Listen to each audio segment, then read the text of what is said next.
Hey there. Ready to dive into something really interesting? We're taking on Duolingo today. But not just how to use the app, right? Right. We're going way deeper than that. We're going to unpack their CEO's, that's Louis von Ahn, his take on the future of language learning With AI. with AI, yeah, and how to make education seriously addictive. It's a really interesting look at the business of language learning, actually, and how Duolingo makes it all work. Because, can you make language learning accessible and still turn a profit? That's the question, especially when so much tech these days is free. Right. So to kick things off, let's talk about just how massive Duolingo has become. Huge. Yeah. They're the world's most popular language learning platform. Like in the US alone, more people are using Duolingo than there are, get this, high schoolers in language classes. Yeah, it's incredible. It really shows you the reach that they have. But it's not just about the numbers. It's how Duolingo is using technology. They're leading the way in this AI revolution, especially with something called large language models. Yeah, I was fascinated by that in the interview. But to be honest, I need a little refresher here. What are large language models? And what makes them so revolutionary for, like, actually learning something? Yeah, so basically, think of them as these super brains that are trained on tons and tons of text data. And this lets them, well, understand and generate human-like text in a way we've never really seen before. Okay, so that makes sense. So how does Duolingo use these large language models? Well, they've launched Duolingo Max. I've heard that. Yeah, and it includes this really cool feature called Chat with Lily. Okay. And basically, you can have these back and forth conversations like real time with this AI character, Lily, Okay. who is, of course, tailored to your learning level. Hold up. So I can have a conversation with an AI and it remembers what we talked about and it helps me learn. Yeah. That's kind of wild. Yeah, it is really interesting. I mean, it really kind of blurs the lines a little bit there, but it's what makes their approach so fascinating. They're really leaning into this idea that engagement is key, right? If you're having fun, you're going to stick with it, even if, maybe it means you sacrifice a bit of efficiency on the learning side. Right. And that's where it gets really interesting, right? Hmm. Because Von Ahn seems to be like really upfront about that trade-off, right? Hmm. He argues that even if you have the most effective teaching method in the world, if people aren't engaged enough to actually like show up, Yeah. it's kind of like you can lead a horse to water. But you can't make it drink, Yeah. exactly. And he actually uses that analogy, he compares to working out. Like, you can have the perfect workout routine, but if you never do it, it doesn't really matter. Yeah. So consistency, that engagement, that's what actually gets results. And that's where Duolingo's gamified approach comes in all those points, badges, even the owl. It's all designed to keep you hooked. So does Von Ahn ever worry that like maybe they're sacrificing too much on the learning side just to keep things, fun and game-like? He does acknowledge that tension, and he even points out that sometimes the best learning methods, they aren't always the most fun. He Hmm. even talks about his own experience learning in kind of a stricter, less fun way. Interesting. So how does he reconcile that with Duolingo's approach then? He always comes back to that central point. Engagement is everything, because he really believes that even if it takes a little bit longer to become fluent when you're using gamification, people are more likely to actually reach their goals because they're enjoying the process Yeah. if they stick with it. So he's basically saying that a little bit of fun can go a long way when it comes to language learning, huh? Exactly. It's all about finding that sweet spot. Make it fun, but make sure people are actually learning. It's funny because when you hear Van Ahn talk about all this, it makes you realize that Duolingo, it's like more than just an app, right? They're running a business. Yeah. Yeah, business. And it's a big one. And a complicated one. You were really curious about how they actually make money. Absolutely, yeah, because they've got millions of users, but like giving away an app for free isn't going to pay the bills. So how does Duolingo actually like bring in the dough? They use this model called freemium. Basically, the app is free to use, but they offer paid subscriptions like Duolingo Plus to get extra features. So like no ads, you can use it offline, stuff like that. Okay, so they're hoping enough users love that free version and they decide to upgrade, right? To like the premium experience. But does it actually work? Well, it seems to be working pretty well for them. Von Ahn was really transparent about their revenue, and get this, only 10% of their users are paid subscribers. But those users, they generate 80% of Duolingo's total revenue. Wow. So like 10% of users are carrying the weight for the rest of us. Basically, yeah, and it gets even more interesting when you compare their iOS and Android users. Good. Even though way more people use Android globally, Duolingo makes like 4 times more money from iOS. Really? Why is there such a big difference there? It comes down to demographics and spending habits. Hmm.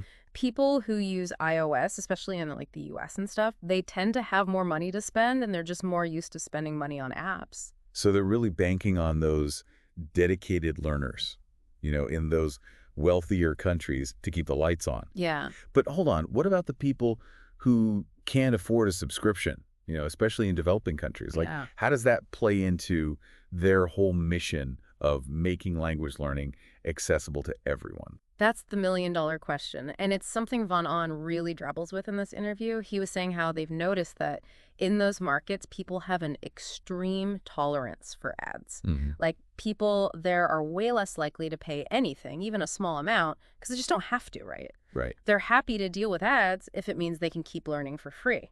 That makes sense. Yeah. But it creates a tough situation for Duolingo then. Yeah. Like, how do they balance their mission, their goal, with this very real need to make money, especially in those areas where monetization is so difficult? Yeah. It's a tough balancing act, and there aren't any easy answers. Von On says they're trying to figure out how to improve monetization in developing countries. They're actually looking at companies like Netflix who have managed to figure those markets out. Oh, interesting.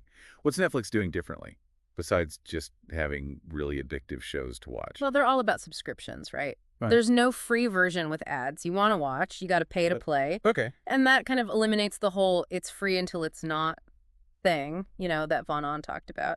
Plus, they put a lot of effort into making shows specific to different cultures, so it feels less like, some foreign thing. That's clever. So maybe for Duolingo, the answer is to figure out ways to make the paid version feel even more valuable. Yeah. Not just like a slightly better version of the free one. Yeah, exactly. But also culturally relevant, yeah. It's really interesting, and it makes you think about the bigger picture for educational technology. Yeah. How do you make learning something that everyone can access and that's affordable for everyone, but also make it a viable business?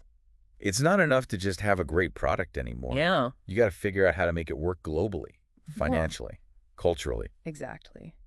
And speaking of cultural impact, can we talk about the Duolingo owl for a minute? Oh, we have to talk about the owl. Right. That little green guy's everywhere. I know. It's kind of amazing how they made this character that's like instantly recognizable. And memed. I know. And it's just really smart marketing. But it's more than that. There's so much strategy behind it. Did you know that there's a team at Duolingo, 5 people, whose only job is to manage that owl's online presence? No way. I knew they took the owl seriously, but 5 people. 5 people. It just shows you how seriously they take their brand, right? And it's working. That owl's voice, it's so distinct, little quirky, a little demanding, and definitely memorable. Definitely. They even make it work across different cultures, which is really cool. Like, what about that Oktoberfest campaign you mentioned? Yes, it's the perfect example. They adapt the owl to each culture. It's not just translating the same jokes, they're creating new content so it's relevant and shareable. That's a big part of how they've become so global. It's like they figured out the code. Like, who knew an owl could be such a good ambassador for language learning? Right. It's amazing what a little personality can do. But with all the success, does it actually work? That's the real question, right? Does all this, like, gamification, the owl, does it actually lead to people learning languages? That is the question. And based on what Von On says and their own research, it seems like the answer is maybe. Maybe. Yeah, Von On admits that there's this inherent tension between gamification, all the fun stuff, and like the nitty-gritty, tougher parts of learning a language. Right. He says, flat out, that by making it really engaging, they might be making it less efficient. So are they choosing fun over fluency? Well, not quite. It's more like they're betting that if you're consistently engaged, even if it takes a little longer, you'll end up learning more than if you had used like a more intense approach but hated every minute of it and gave up. Okay. You So instead of drilling verb conjugations, it's about keeping people engaged. Yeah. Showing up every day, even if it's just for a few minutes of owl-themed fun. Right, exactly. It's the long game. But they're not just like throwing things at a wall and calling it education. They put a lot of thought into those lessons. Okay, so break it down. What makes a Duolingo lesson actually work? Well, first of all, they're short. Okay. You can do a lesson anywhere, like waiting for the bus, during commercials, whatever. So it fits into even the busiest schedule. I can see why people like that. Especially nowadays when, like, nobody's attention span is longer than, like, 2 minutes. Exactly. And they take these complicated grammar concepts and break them down into smaller, easier to understand parts. Okay. And they use more than just text. They have visuals, audio exercises, games. Yep. It's like sneaking veggies into a smoothie. Right. You're learning without even realizing it. Exactly. Plus, they add in humor, which we know is important for their brand. Makes those late night study sessions a little less painful. Right. And here's where it gets smart.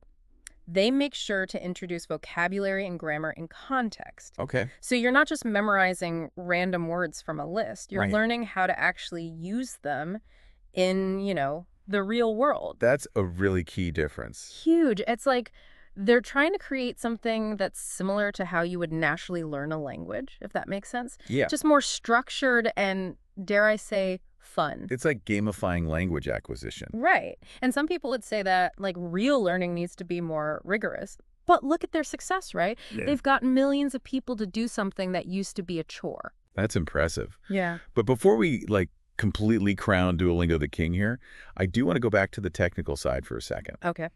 In the interview, Von Ahn mentions that they really focused on iOS development first, Right.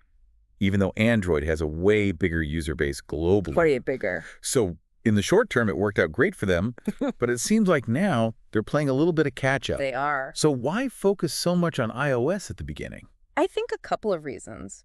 Back then, it was just easier to find people who knew how to build iOS apps, and iOS was simpler, which made it easier to launch new features. That's like a classic startup story then. Totally. You've got limited resources, got to move fast, and sometimes you got to take a chance. Yep. But as they've gotten bigger, the technical challenges have too, especially with all its new AI stuff, because that is really complicated to build. It's like they're building the plane while they're flying it. Right? Very accurate analogy. Yeah. But that's just how it is for a lot of tech companies these days. You're growing super fast, and you've got to keep the quality high, and you've got to keep coming up with new ideas. So what's next for Duolingo? What's the ultimate goal here? Von Ahn's vision, and it's ambitious, is to make Duolingo as good as having a one-on-one human tutor. Wow. Now, whether or not that's even possible is up for debate. That's a high bar. But hey, got to admire their ambition. Totally. It brings up a really interesting question, though. What role will AI play in education in the future? Like, are we all going to have robot teachers soon? It's something people keep asking, right? Especially as AI gets more advanced so quickly. It really does. And I don't have a crystal ball, but I don't think robots are replacing teachers anytime soon. At least not entirely. Why not? Because even with all its smarts, AI doesn't have that human element, the empathy. Yeah. Actually connecting with a student on a personal level, you can't really program things like passion or being inspiring. That's true. So maybe the best way is to use both AI and human teachers. Yeah, that seems more likely. Like AI could handle things like memorization, giving you personalized quizzes, and then human teachers can focus on giving you feedback and, just connecting with you. Right. The best of both worlds. But how do you design an app that can actually replicate that human element? Yeah. That's tough. It comes back to engagement, right? Remember what Von Ahn said. You can't teach someone who isn't there. You're right. You got to make them want to learn. And that's really what Duolingo's trying to do. They want to make learning so fun that people actually look forward to it. Like tricking your brain into learning. And honestly, Hmm. maybe that's what we need these days, with how distracting everything is. Right. It's like that latest Netflix show you can't stop watching, but for education. Okay, I think we're going to have to wrap up this part of the conversation here. Yeah. We have covered a lot of ground. I know, right? We're just scratching the surface here, but we've touched on so many cool things that Duolingo is doing. It really makes you think about the future of education. Like if we can make learning this engaging, imagine what we could do. It's true. It's about changing how we think about learning. Duolingo isn't just an app, it's like a starting point. They're showing us that education doesn't have to be this boring thing we remember from school, Yeah. It's like they're making learning cool again. Exactly. And a big part of that is accessibility. They're offering language learning for free to anyone with a smartphone. Mhm. That's huge. I know. Think about how many barriers that breaks down. Right. It's giving people opportunities they might not have even thought possible before. It's true. Think about you could connect with family across language barriers, find new jobs, or just have the confidence to talk to somebody in their own language. It's more than just understanding the words, right? Yeah. It's about connecting with people. Totally. It's about empathy and breaking down those cultural barriers we all have. Yeah, so they're not just teaching languages, they're building bridges. That's a good way to put it. But it does make you wonder, how long can they keep this up? We talked about how hard it is for them to make money, especially in developing countries. Can they really make this work if only a small number of people are paying for the app? It's a good question, and Vonan knows it's something they're facing.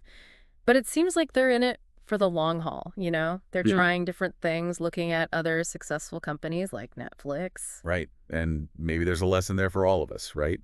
Finding that balance between doing something good and making it a business that actually works. It's not easy, but Duolingo seems pretty set on figuring it out. Yeah, and they're doing pretty well so far. I mean, they built a billion-dollar company by making language learning fun. Not bad. And it goes back to that owl. The owl. I mean, who knew an owl could be such a global icon that created this character that's so memorable? It's pretty amazing when you think about it. It really is. They took an owl and turned it into the symbol for learning languages, connecting with people, and they even made it funny. It's brilliant. So what's next for them? What other boundaries are they going to push? I don't know. That's what's so exciting about them, right? They're always trying new things, new technology, those crazy marketing campaigns. They're not afraid to experiment. And if this deep dive taught us anything, it's that Duolingo is a company to watch. They're changing how we learn languages and how we think about education in general. Totally. This has been a really cool look into Duolingo, from the tech behind the app to why they do what they do. Yeah. So to everyone listening, if you've ever considered learning a new language, maybe this is the sign you've been waiting for. Go for it. Who knows? Maybe we'll have you on the show one day to talk about it in another language. The possibilities are endless. I love it. That's so inspiring. And on that note, we'll wrap up this deep dive. Until next time, keep learning. You might surprise yourself.